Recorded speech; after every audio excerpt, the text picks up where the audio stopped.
Hello Tamil traders, good evening.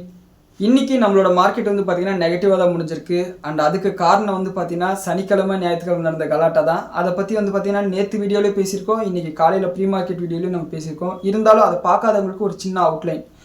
போன வாரம் வந்து பார்த்திங்கன்னா சீஸ்ஃபயர் அனௌன்ஸ் பண்ணுறாங்க. அந்த சீஸ்ஃபயர் அனௌன்ஸ் பண்ண உடனே இந்த வீக்கெண்ட் வந்து பார்த்திங்கன்னா நம்ம பேச்சுவார்த்தையில் ஈடுபடுவோம் பாகிஸ்தானில் வச்சுன்னு சொல்லிட்டு முடிவு பண்ணுறாங்க.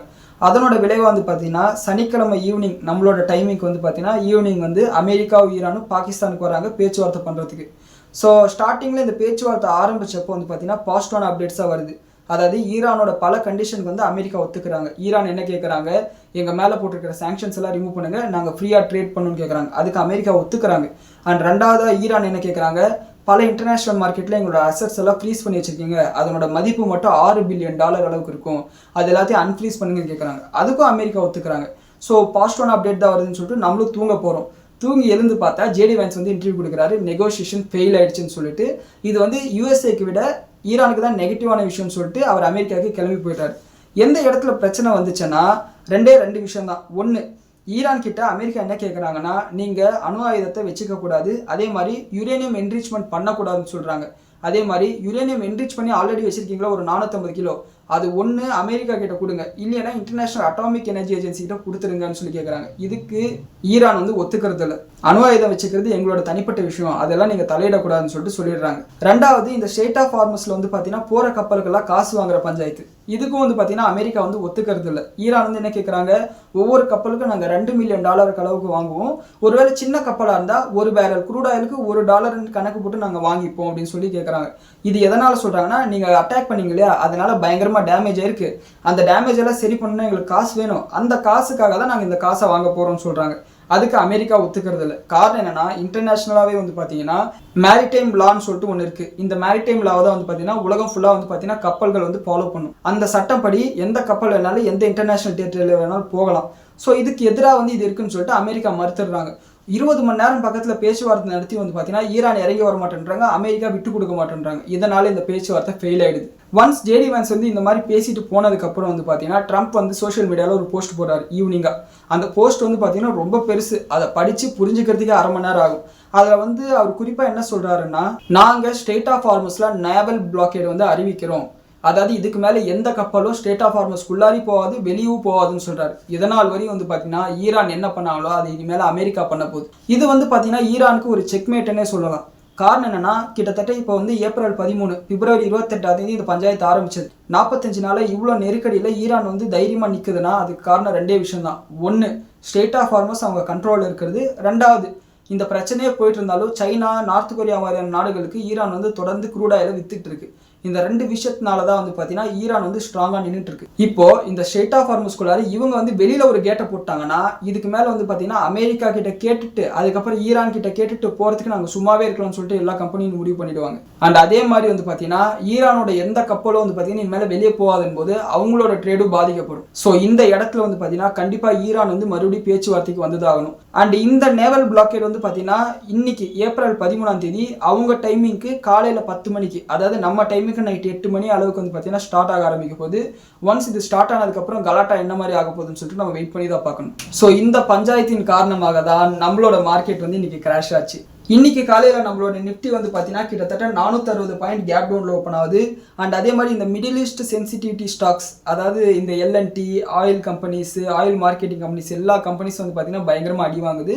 அண்ட் அதுக்கப்புறம் வந்து பார்த்தீங்கன்னா ரெக்கவர் ஆக ஆரம்பிக்குது. ரெக்கவர் ஆகி எண்ட் ஆஃப் த டேல நிஃப்டி வந்து 460 பாயிண்ட் மைனஸ்ல இருந்தது, 200 பாயிண்ட் அளவுக்கு மைனஸாக முடியுது. அண்ட் அட்வான்ஸ் டிக்ளைன் ரேஷியோன்னு எடுத்துக்கிட்டோம்னா 3300 கம்பெனியில் 1306 கம்பெனி பாசிட்டிவாகவும் 1928 கம்பெனி வந்து நெகட்டிவாகவும் முடிஞ்சிருக்கு. அண்ட் ப்ராடர் மார்க்கெட் இண்டெக்ஸஸ்ல எல்லா இண்டெக்ஸஸும் நெகட்டிவாக தான் முடிஞ்சிருக்கு, பாரபட்சமே இல்லாமல். ஆனால் காலையில் கம்பேர் பண்ணால் இன்னும் அதிகமான நெகட்டிவிட்டியாக தான் இருந்திருக்கும். அண்ட் செக்டோரியல் இண்டெக்ஸஸ்ல எல்லா செக்டாரும் வந்து நெகட்டிவாக இருந்தது. குறிப்பாக வந்து பார்த்தீங்கன்னா ஆட்டோ இண்டெக்ஸ் 2%, ஐடி இண்டெக்ஸ் வந்து 1%, FMCG வந்து 1.25% நெகட்டிவ் வந்தது.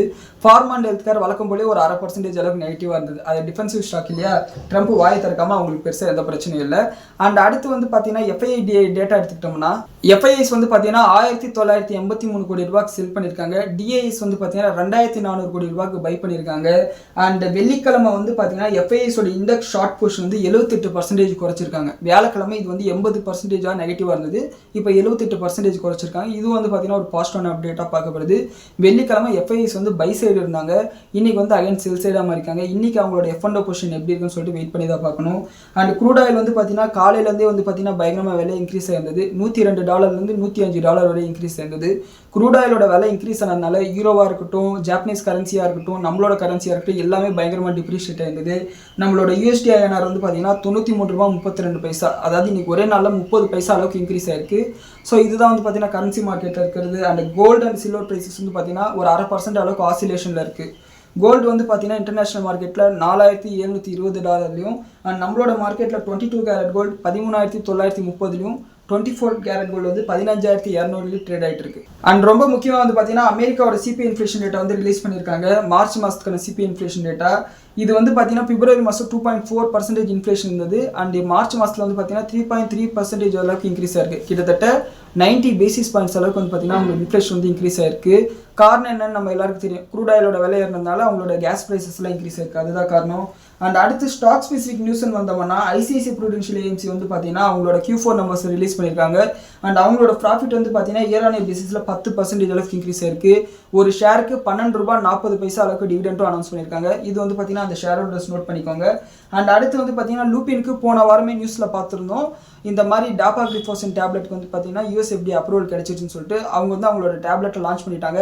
ஆல்ரெடி வந்து பார்த்தீங்கன்னா பேக்கிங்கு மேனுஃபேக்சரிங்லாம் பண்ணி ரெடியாக வச்சிருப்பாங்க போல இருக்கு, இன்னைக்கு வந்து லான்ச் பண்ணிட்டாங்க. அண்ட் LNTயோட ஷேர் ப்ரைஸ் வந்து பார்த்தீங்கன்னா இன்னைக்கு காலையில் 3.5% அளவுக்கு நெகட்டிவ் ஓப்பன் ஆச்சு. அண்ட் நாள் ஃபுல்லாக வந்து பார்த்தீங்கன்னா ரெக்கவர் ஆகி தான் முடிஞ்சது. காரணம் என்னன்னா மிடில் ஈஸ்ட்டில் அவங்களுக்கு நிறைய ஆர்டர் இருக்குது, அதனால அவங்க ஷேர்ஸ் அடிச்சிருந்தாங்க. அண்ட் இந்த பிரச்சனை வந்து முடிஞ்சிடும். காரணம் என்னன்னா ஈரானுக்கு இந்த மாதிரி செக்மேட் வச்சதுனால அவங்க மறுபடியும் நெகோசியேஷன் டேபிளுக்கு வருவாங்கன்னு தான் தோணுது. அண்ட் அது மட்டும் இல்லாமல் ரஷ்யன் பிரசிடென்ட் கிட்ட ஈரான் பிரசிடென்ட் நேற்று ஃபோனில் பேசியிருக்காரு. அதில் ரஷ்யன் பிரசிடென்ட் புட்டின் என்ன சொல்லியிருக்காருன்னா, நான் வேணா வந்து பேச்சுவார்த்தை பண்ணி பார்க்கட்டுமான்னு சொல்லி கேட்டிருக்காரு. எப்படி இருந்தாலும் இந்த பிரச்சனை முடிவுக்கு வந்துடும். ஸோ அது வரையும் வந்து பார்த்தீங்கன்னா நமக்கு கொஞ்சம் பெயின் இருக்க தான் செய்யும், கொஞ்சம் வெயிட் பண்ணி தான் ஆகணும். அண்ட் LNT பற்றி ஒரு நியூஸ் என்னென்னா, இவங்க வந்து பார்த்தீங்கன்னா இன்டர்நேஷனல் கிரீன் ஸ்கேப்ஸ் லிமிடெட்டில் வந்து பார்த்தீங்கன்னா ஷேர்ஸ் 100% ஷேர்ஸ் வாங்கியிருக்காங்க. அண்ட் எவ்வளோக்கு வாங்கியிருக்காங்கன்னா $1123 கோடி வாங்கியிருக்காங்க. இது வந்து பார்த்தீங்கன்னா ஒரு இன்ஆர்கானிக் குரோத்துக்கான ஒரு எக்ஸ்பேன்ஷனாக நம்ம பார்த்துக்கலாம்.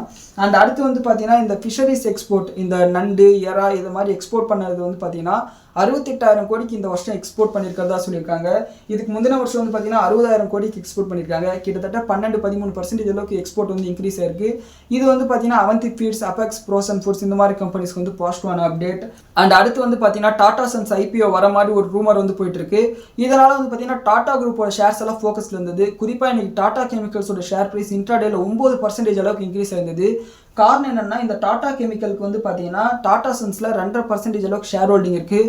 ஒன்ஸ் இவங்களோட ஷேர் ஹோல்டிங் லிஸ்ட் ஆச்சுன்னா அதனோட ஷேர் ப்ரைஸ் இன்க்ரீஸ் ஆகும்போது இவங்களோட வேல்யூவேஷன், இவங்களோட புக் வேல்யூ வந்து பார்த்தீங்கன்னா இன்க்ரீஸ் ஆகும். அதுதான் ரீசன்.